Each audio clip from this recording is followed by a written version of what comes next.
di channel yang keren ini. Keren, cadas. Ya, sobat era sekalian, saya ngambil satu video lagi ya. Sudah lama ya. Tulang rusuk saya masih sakit soalnya, makanya agak pelan-pelan saja. Mungkin kena benturan ya waktu ini ya. Oke. Jadi sobat era sekalian, ada satu hal yang saya ingin bahas ya. Ini ada berita yang menarik dari survei indikator ya.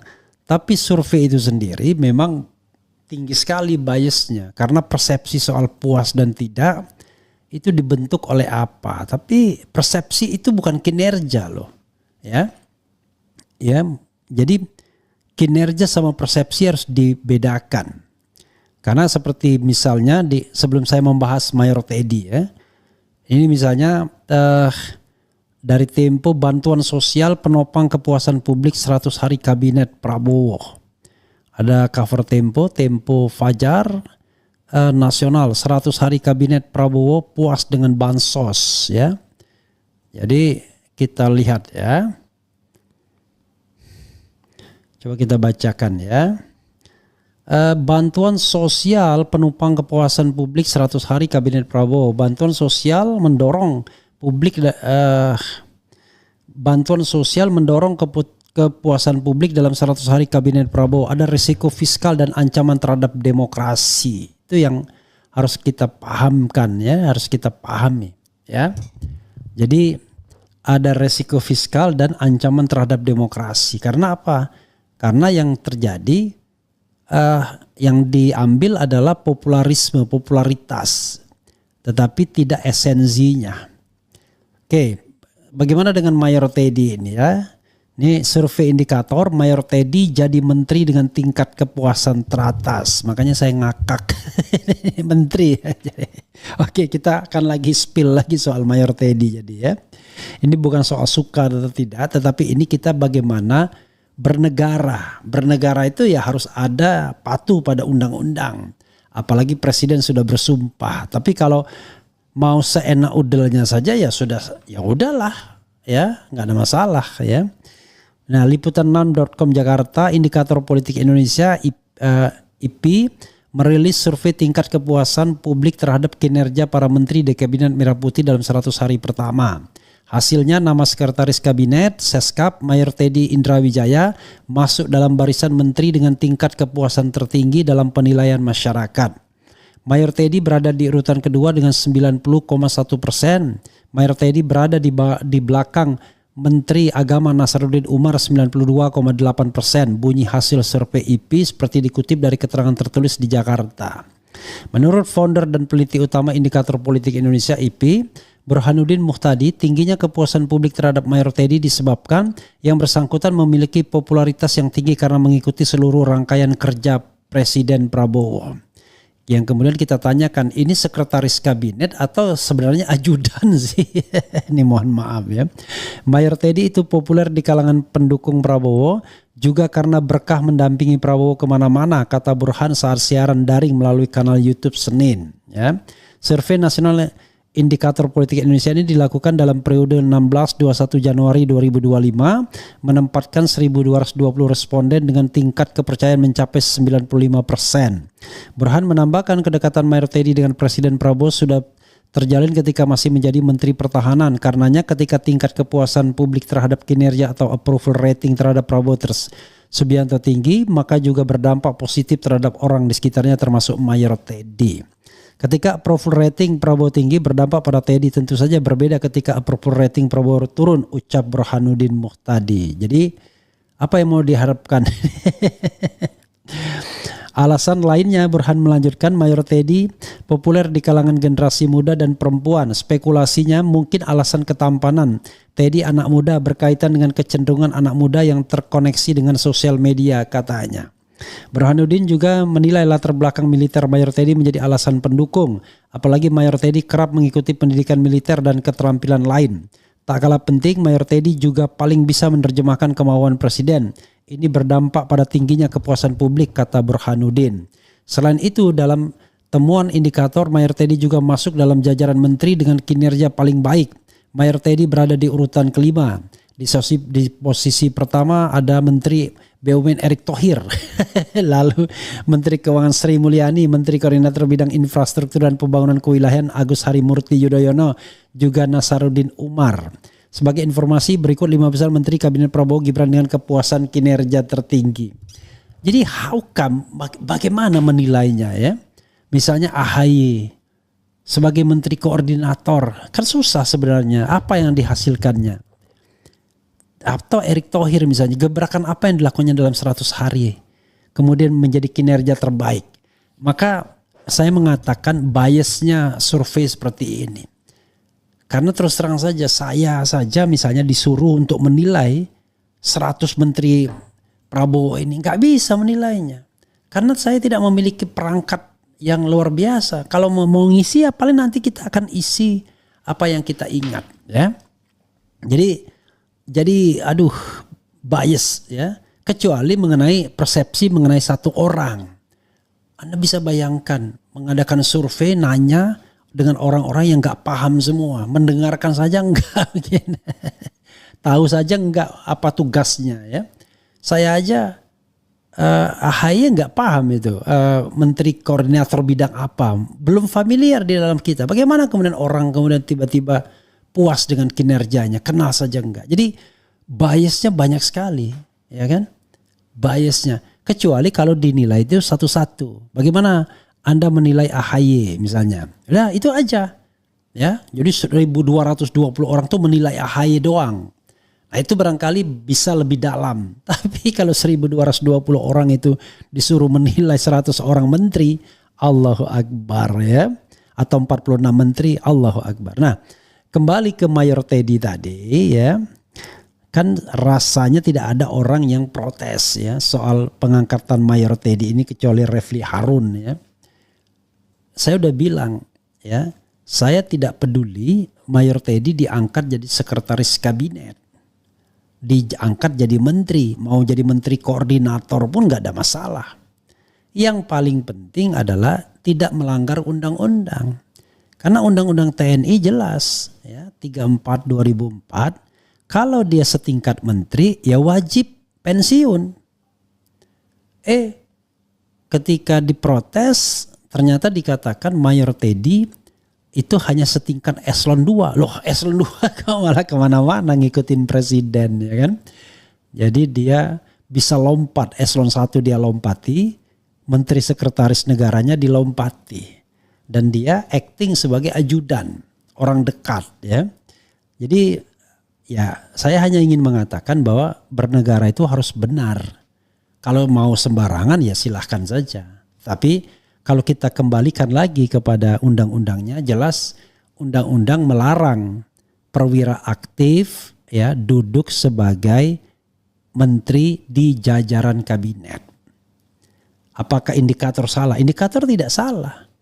Masyarakat tidak salah karena masyarakat menilai Mayor Teddy itu kumpulnya sama para menteri. Jadi group of ministries ya. Jadi begitu saudara sekalian. Jadi yang boleh untuk perwira aktif itu seperti saya katakan itu jabatan yang tidak boleh setingkat menteri. Kalau sudah setingkat menteri pensiun. Satu, itu one thing for sure. Kedua, kalau dikatakan tidak setingkat menteri, misalnya eselon 2, maka hanya bisa di beberapa tempat saja. Yaitu di kantor Menteri Politik dan Keamanan. Yang kedua di kantor Menteri Pertahanan. Yang ketiga di kantor Sekretaris Militer Presiden. Kemudian yang keempat di kantor Wantanas ya Dewan Pertahanan Nasional. Kemudian yang kelima di kantor Lemhanas, Lembaga Ketahanan Nasional. Yang keenam di Badan Intelijen Negara. Yang ketujuh di Lembaga SAR ya kan. Yang kedelapan di Lembaga Sandi Yuda, ya, Lembaga Cyber ya, di Lembaga Cyber. Yang kesembilan di mana lagi? Di militer ya kan. Jadi ada 10 ya. Di Mahkamah Agung, jadi di Mahkamah Agung. Jadi hanya 10 institusi itulah yang kemudian bisa bagi perwira aktif ya.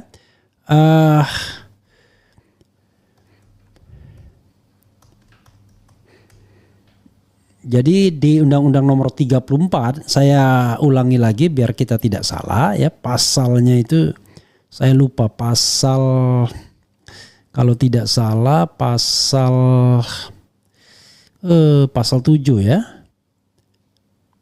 Bukan pasal 6,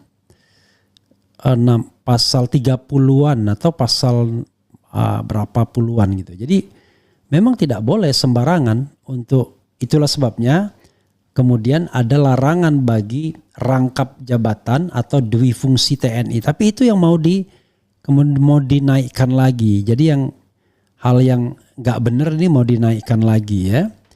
Begitu saudara sekalian. Nih, prajurit dilarang terlibat dalam kegiatan menjadi anggota partai politik, kegiatan politik praktis, kegiatan bisnis, kegiatan untuk dipilih menjadi anggota legislatif dalam pemilihan umum dan jabatan politis lainnya. Ya. Nah, ini sekretaris kabinet tuh jabatan politis, ya, bukan jabatan birokrasi, bro. Ya, walaupun kemudian dimoderasi dengan, aduh ampun dah ya negara kita ini. Mana ya pasal berapa yang mengatakan? Nah ini ya, nih, apalagi prajurit, oke. Jadi pasal apa lagi ya? Jadi tolong dibaca undang-undang itu. Kecuali ya kita menganggap undang-undang itu sebagai sesuatu yang ya kita bisa hilangkan ya. Kita buang misalnya, ya itu terserah sih ya kalau kita gitu. Mana lagi ya pasal berapa itu? Oke lah, dilihat di Undang-Undang 34. Jadi hanya ada 10 institusi yang boleh dimasuki perwira aktif. Saya menyebutkan 9 diantaranya. Sekali lagi ya, kantor Menko Polkam ya, Kementerian Politik dan Keamanan, kantor Sekretaris Militer, kemudian kantor Kementerian Pertahanan, kantor Dewan Pertahanan Nasional, kantor Lembaga Ketahanan Nasional, kantor Lembaga Cyber, kantor Badan Intelijen Negara, kemudian apa lagi ya? Kantor malah lupa, Mahkamah Agung ya, malah sebut 8. Intinya semuanya 10. Dan 10 itulah yang harus yang harus dicatat ya. Jadi sekretaris kabinet, sekretaris negara dan lain sebagainya nggak boleh, kecuali kalau Mayor Teddy pensiun. Ya kalau dia pensiun silahkan aja gitu ya. Oke, coba kita bacakan komentar sobat era sekalian ya. Waalaikumsalam warahmatullahi wabarakatuh. Abang Refli Harun, Dampit Malang, Jawa Timur hadir. Assalamualaikum Bang Refli, tambah gemuk, Jokowi ijazah palsu tambah kurus. Oke, apa maksudnya nih? Masa sih saya tambah gemuk? Kemudian tugasnya Seskap sekarang merangkap jadi pengawal presiden ya Bung RH ya. Survei versi Muhammad Kodari belum keluar ya. Ya tidak perlu ya, itu survei itu sudah cukup. Teddy menang popularitas doang, kerjanya apa? Assalamualaikum Bang Refli, tambah gemuk Jok. Oke. Gak heran SDM Indo cuma lihat wajah doang ya. Bung, tanggapannya tentang Jokowi yang masih main presiden-presidenan ya. Itu kalau saya salahnya Prabowo ya. Kalau Jokowi masih mau bisa main presiden-presidenan berarti Prabowo kan. Kemudian lihat tuh Teddy angku berdiri di samping Panglima TNI rangkap jabatan. Lihat oke. Double job bisa ya di pemerintahan, saking nggak ada lagi orang di Konoha, minim sekali populasi wakakak. Makasih dah baca komenku Bang Rep. Ini bukan soal angku dan tidak angku ya. Kalau soal sikap saya, it is not my business untuk menilai sikap ya. Saya dan bukan pula soal Teddy-nya. Ini soal bernegara ya. Soal nama kebetulan saja namanya Teddy, mau Tejo ya, mau Edi. Bagi saya nggak penting, tapi bagi saya yang penting adalah hukum undang-undang harus dihormati, apalagi oleh seorang TNI aktif. Ya kan? Harusnya ingatkan, kalau mau menjadikan saya sebagai sekretaris kabinet, ya udah saya dipensiunkan sebagai sebagai prajurit kan begitu. Jadi bukan kemudian main dwi fungsi ABRI, padahal itu adalah amanat reformasi yang harus kita jaga ya. Saya belum ketemu pasalnya ya, di mana saja pasalnya, tapi intinya saya sudah nyebut berkali-kali, tapi saya baru cuma ingat di undang-undangnya, tetapi saya tidak ingat pasalnya karena saya harus cari ini nanti. Tapi yang jelas nanti dalam kesempatan lain ya saya akan sebutkan pasalnya dan jabatan apa saja yang memang diperuntukkan bagi TNI ini. Saya sambil scroll ya, try our lucky, pengerahan dan penggunaan. Jadi sekali lagi saudara sekalian, bukan soal suka atau tidak suka ya, benci atau tidak benci, itu jauh dari itu. Tapi bagaimana kita bernegara secara benar. Prabowo sudah berjanji untuk melaksanakan undang-undang dan segala peraturannya dengan seluruh-seluruhnya. Tapi beberapa jam kemudian dia melanggar undang-undang itu dengan mengangkat Mayor Teddy. Kalau saking cintanya dengan Mayor Teddy ya silahkan diangkat. Tetapi kemudian harus dikasih pilihan. Toh banyak juga yang dikasih pilihan seperti Sugiono misalnya ya. Tapi Sugiono memang sudah pensiun sebelumnya. Begitu sobat RH sekalian ya. Saya masih agak penasaran sedikit sesungguhnya ya pengakhiran. Oke.